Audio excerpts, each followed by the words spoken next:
حبايبي مرحبا، شلونكم؟ شلون صحتكم؟ اليوم اسم الله عليكم مالي خلق. بس هذا من البارحة أنا قعدت أتمن وما قدرت بعد أخليه، عندي أسوي تجهيزات رمضان.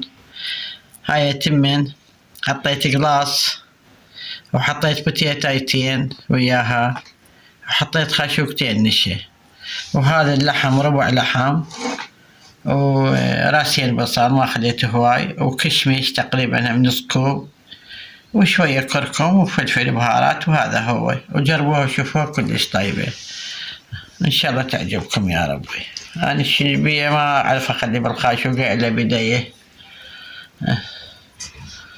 ما أحس بطعم الكباية ولا إذا ما أخلي. شوفوا هواي شوية بالخاشوقة، شو ما أعرف أسوي، ما أدري ليش راحمة.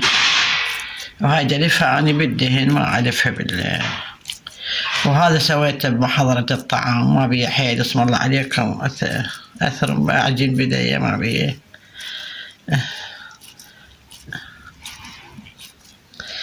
جربوها وشوفوا هذا تعجبكم، إن شاء الله تعجبكم وتخش نظركم.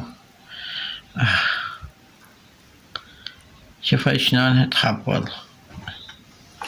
لا تنسونا باللايك حبايبي، لأن هو اللايك روح القناة، واللي يطب أول مرة قناتي ويشوفها إن شاء الله تعجبه سوي لنا لايك ومشاركة، وأكون ممنونة من عندكم، ورحم الله والديكم، مع السلامة.